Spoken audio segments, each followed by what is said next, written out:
Hello friends, आज की video में हम बात करेंगे आईटीसी की।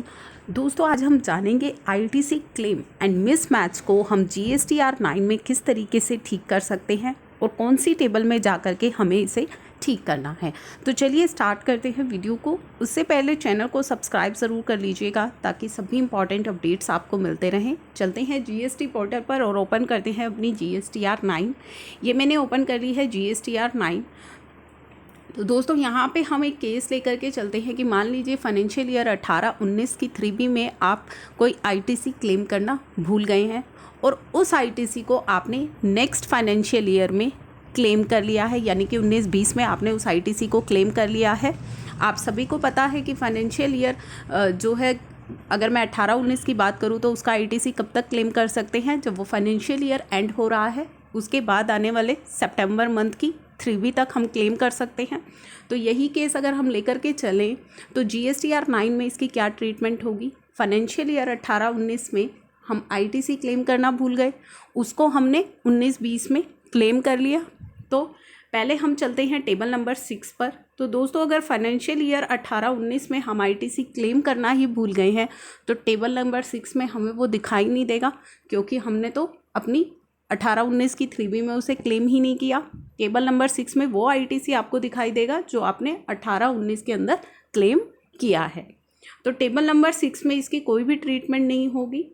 अब हम चलते हैं टेबल नंबर 8 के अंदर, जहाँ पे हमें इसकी ट्रीटमेंट करनी है। चलिए टेबल नंबर 8 को देखते हैं। टेबल नंबर 8 है अदर आईटीसी रिलेटेड इंफॉर्मेशन। तो दोस्तों, टेबल नंबर 8 आप देख पा रहे हैं। कॉलम नंबर ए में आप देखेंगे ITC as per GSTR 2A। जो भी आपकी 2A में आईटीसी रिफ्लेक्ट हो रहा है वो यहाँ पर उठ करके आ जाएगा। ITC as per sum total of 6B and 6H, जो आपकी table number 6B and 6H का जो आईटीसी है वो यहाँ पर उठ करके आ जाएगा। अब हम देखेंगे पॉइंट नंबर C हमें कहता है, क्या कहता है।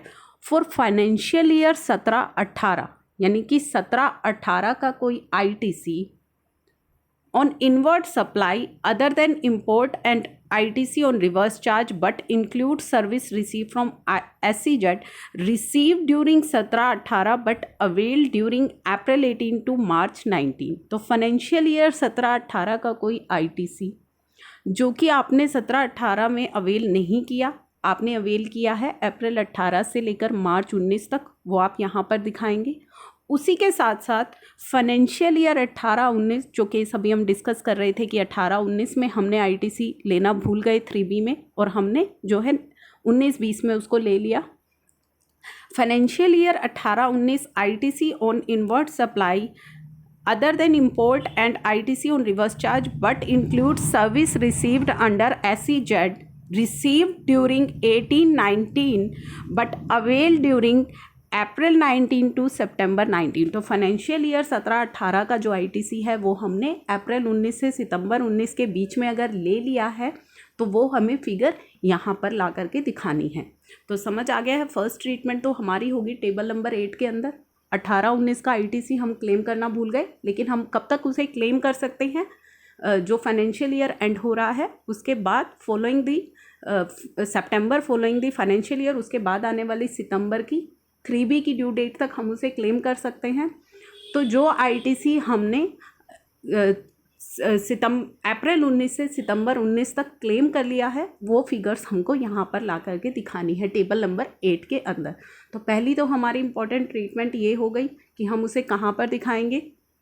दूसरा, एक और टेबल में आपको ये दिखाना है, कौन सी है वो टेबल वो भी आपको दिखा देती हूँ। यहाँ पे आपको दिखाना है table number 10, 11, 12 and 13 details of previous financial years transaction reporting in next financial year. तो ये टेबल हमें कहती है 10, 11, 12 एंड 13 हमें कहती है फॉर फाइनेंशियल ईयर 17-18, 17-18 के लिए दोनों ही ईयर्स की यहाँ पे बात कर रहे हैं। ये 17-18 का अगर कोई data particulars of transaction for financial year 17-18 जो आपने डिक्लेयर किया है इन रिटर्न बिटवीन अप्रैल 18 से मार्च 19 के बीच में अगर आपने कहीं शो किया है तो वो आप इस टेबल के अंदर दिखाएंगे। फॉर फाइनेंशियल ईयर 18-19 जो कि हमारा केस है particular of transaction for financial year 18-19 जो आपने डिक्लेयर की हैं in return between April 19 to September 19। तो फाइनेंशियल ईयर 18-19 की कोई भी ट्रांजैक्शन जो आपने दिखाई है अप्रैल 19 से 30 सितंबर 2019 तक, वो आपको इन टेबल्स में दिखानी है। तो table number 13 ITC availed for the previous financial year, वो आपको यहाँ पे दिखाना है, क्योंकि हमें यहाँ पे क्या कहा गया है, 18-19 की वो ट्रांजैक्शन जो आपने डिक्लेयर की है कौन सी रिटर्न में, अप्रैल 19 से लेकर सितंबर 19 की रिटर्न्स में, तो वो भी आपको यहाँ पे दिखाना है। तो टेबल नंबर 13 में अगर कोई ऐसा ITC है जो फाइनेंशियल ईयर 18-19 का था लेकिन आपने क्लेम किया है अप्रैल 19 से लेकर के 30 सितंबर 2019 तक, तो वो आपको यहाँ पे दिखाना है। तो ये दो इंपॉर्टेंट ट्रीटमेंट रहेंगी जो मैंने आपको बताई है। एक तो टेबल नंबर 8 में आपको वो ट्रीटमेंट दिखानी है वो जो आपने ITC नेक्स्ट फाइनेंशियल ईयर में दिखा दिया है, और एक टेबल नंबर 10, 11, 12 एंड 13 का 13 नंबर टेबल में आपको दिखाना है जो ITC फाइनेंशियल ईयर 18-19 का था लेकिन आपने कहाँ पे दिखाया है, अप्रैल 19 से लेकर सितंबर 19 की रिटर्न्स में 3B में, मतलब कि आपने वो ITC क्लेम कर लिया है। तो ये थी काफ़ी important information. Thank you for watching.